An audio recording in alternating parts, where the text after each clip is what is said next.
Olá, pessoal. Vamos dar continuidade às nossas aulas de geografia, falando hoje do início do capítulo 4, Desigualdades no Mundo Atual. Entre os países do mundo, a desigualdade socioeconômica também pode ser verificada. Neles, uma pequena parcela da população detém a maior parte das riquezas e grande maioria vive em condições de pobreza ou de extrema miséria. De acordo com o Programa das Nações Unidas para o Desenvolvimento, alguns países, pessoas vivem no limite da linha da pobreza, onde elas vivem com menos de 1,90 centavos de dólar por dia, gasto diário mínimo estabelecido pela linha de pobreza. O que a gente observa em um mapa da página 380 do livro de vocês, nós temos aqui o mapa e temos também um gráfico onde que você analisa a população abaixo da linha da pobreza em 1990, que está na cor vermelha, e em 2013, na cor verde claro. Entre as causas dessa disparidade socioeconômica e desigualdade de renda entre a população de um país está a má distribuição da riqueza. Como nós podemos verificar a desigualdade socioeconômica entre as nações e continentes, por exemplo, analisando aqui. Se você observar na região da África subsaariana, 44% das pessoas viviam abaixo da linha da pobreza em 2013.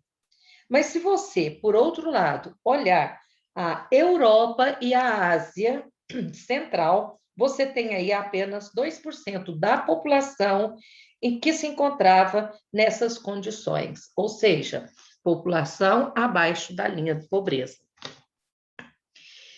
Diversos indicadores são usados para medir o desenvolvimento socioeconômico de um continente ou país. Entre eles, nós vamos ter o PIB, Produto Interno Bruto, e temos também as taxas da renda per capita. Mas temos que observar que nenhum desses indicadores ele traduz isoladamente as desigualdades sociais.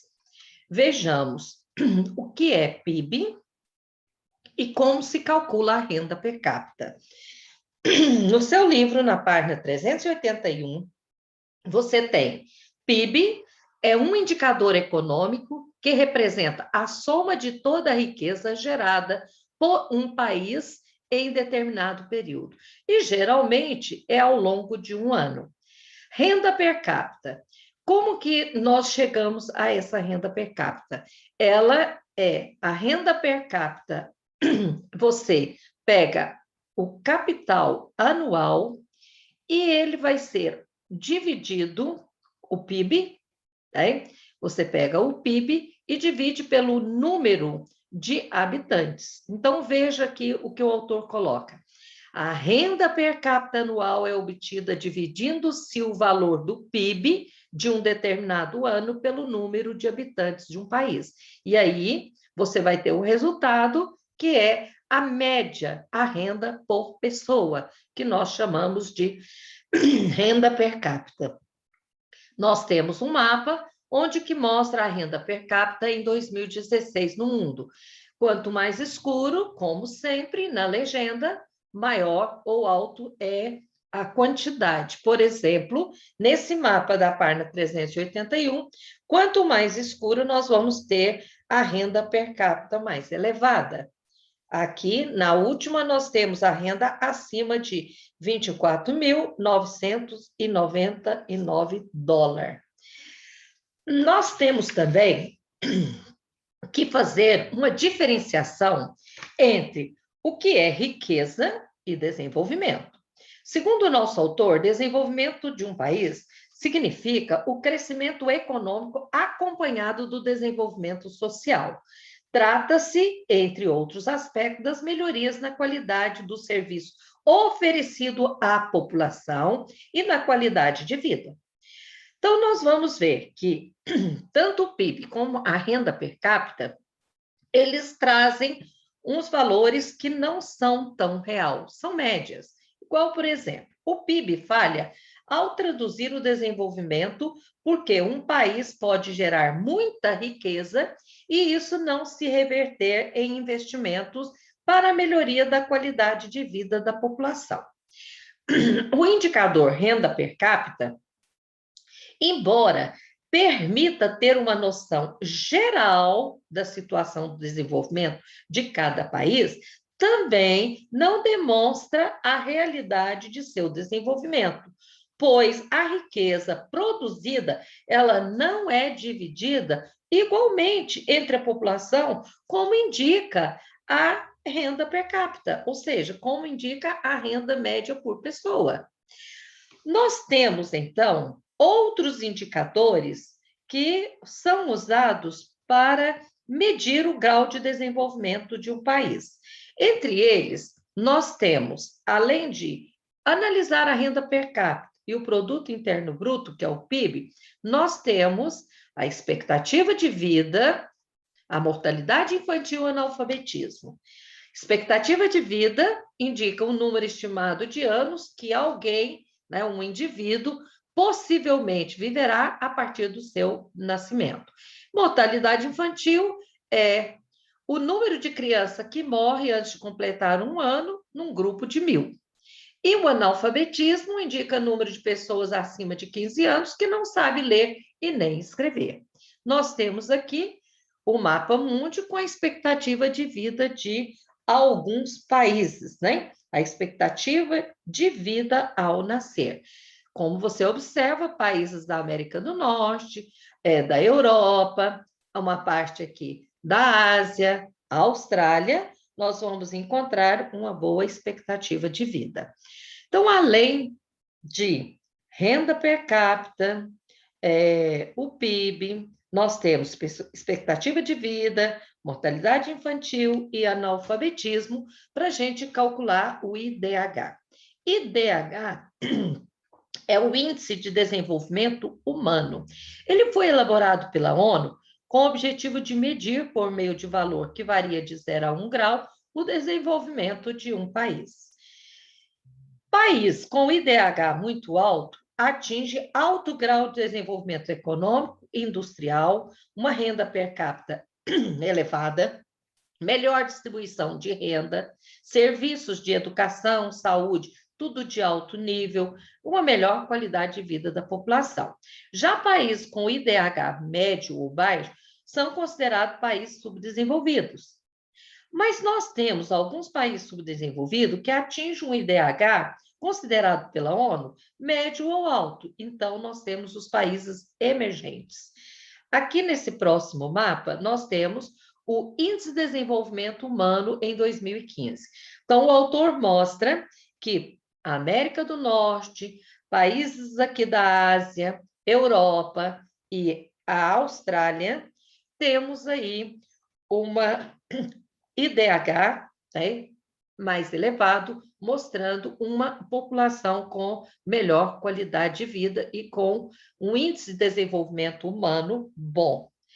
Temos ainda, em outros momentos, o nosso autor mostrando como podemos considerar a riqueza e a pobreza no mundo. Então, nós vamos para a página 388, onde o autor coloca para nós um mapa e uma nova forma de regionalização por desenvolvimento econômico. Então, nós sabemos que é verificado entre os países uma grande diferença socioeconômica e temos aí países considerados desenvolvidos e países considerados subdesenvolvidos. Podemos, então, regionalizar o mundo tendo como critério o nível de desenvolvimento econômico. Nessa linha lilás, acima, você vai ver aí chamados países do norte e abaixo os chamados países do sul. Essa linha norte-sul, ela significa países do norte desenvolvidos, países do sul subdesenvolvidos. Só que nós vamos ter algumas exceções. Por quê? A regionalização norte-sul, que é essa através da linha Lilás, passou a ser utilizada principalmente a partir do século XXI para expressar as desigualdades socioeconômicas, ainda que esse tipo de regionalização desconsidere a posição geográfica de alguns países. Exemplo, a Austrália e a Nova Zelândia, que situa no hemisfério sul, são desenvolvidos. E assim, o México e o Afeganistão, que se localizam no hemisfério norte, não são países desenvolvidos. Então, nós temos exceções de países que estão no hemisfério norte, são países pobres, subdesenvolvidos. Alguns que estão no hemisfério sul são ricos. Só que a linha do Equador é que divide hemisfério norte e sul. Mas essa linha lilás, ela é uma linha que vai estar regionalizando o mundo, levando em consideração o seu desenvolvimento econômico, socioeconômico. Agora, nós vamos ver como que um país é considerado desenvolvido. Nós temos aqui países desenvolvidos são aqueles que a economia é altamente industrializada e atinge alto grau de desenvolvimento tecnológico e social. Nesse gráfico circular, nós temos que 16% da população global, esses países têm cerca de 60% da riqueza gerada no mundo e são países considerados desenvolvidos. Esses outros restantes, 84%, são os países subdesenvolvidos. Nós temos também o histórico desses países desenvolvidos, porque foram países onde a industrialização foi precoce. Começou lá no século XVIII, na Inglaterra, e foi para os outros países da Europa, como a Alemanha, a Bélgica. Então, eles se industrializaram primeiro. Nós temos aí países desenvolvidos tendo parque industrial diversificado, indústria de alta tecnologia, mão de obra qualificada. Esses países também têm, por parte do governo, a política de protecionismo, ou seja, são instrumentos que o governo utiliza para proteger a sua produção industrial e agropecuária, por meio de tarifas sobre produtos importados que concorrem com os produtos do seu país. Ou seja, o governo coloca barreiras alfandegárias para proteger a cadeia produtiva de seu país. Já nesses países desenvolvidos, a qualidade de vida é melhor. Nós temos saneamento básico, infraestrutura adequada, rede de transporte mais eficiente, escolas e hospitais públicos eficientes, ou seja, melhor qualidade de vida para os seus habitantes, onde que a taxa de mortalidade infantil é baixa, o analfabetismo praticamente inexistente. Tudo isso são itens para os países desenvolvidos. Já os países subdesenvolvidos são os que possuem todas essas características que eu disse, praticamente ao contrário. Por quê? Porque eles apresentam baixo desenvolvimento industrial e tecnológico, baixo índice de desenvolvimento humano, que é o IDH. Nós temos também, nesses países subdesenvolvidos, a sua industrialização começou muito tarde. Por quê? Porque nós vamos ver que eles eram ex-colônia e quando se tornaram independentes, nós temos aí a sua indústria demorando a surgir. Então, esses países que foram colônia, que foram países submetidos à condição de subordinação, foram subordinados a metrópoles. Eles foram explorados, porque eles mandavam tudo quanto era recursos, produtos naturais da colônia para as metrópoles. E com isso, nós vamos ver que criou a dite colonial, ou seja, a divisão internacional do trabalho no período colonial, onde a colônia mandava produtos baratos para a metrópole e a metrópole, ela recebia esses produtos, obtinha lucro e vendia os produtos manufaturados de maior valor para as colônias. E aí começa a dite colonial, onde impossibilitou as colônias de desenvolver a sua economia interna, forçando assim um vínculo de dependência com as antigas metrópoles. Por isso, as colônias constituem hoje, atualmente, países subdesenvolvidos e as antigas metrópoles constituem o que nós chamamos de países desenvolvidos. Nós temos também a grande dependência tecnológica de importação de produtos industrializados, de maquinário, por parte dos países subdesenvolvidos. Eles dependem da industrialização, eles dependem dos artigos mais sofisticados, de alta tecnologia dos países desenvolvidos. Mas nós temos também alguns países que foi considerado seu IDH, Índice de Desenvolvimento Humano Médio ou Alto, pela ONU, e eles são conhecidos como os países emergentes. Esses países emergentes, forma-se uma sigla, BRICS, que é Brasil, Rússia, Índia, China e África do Sul.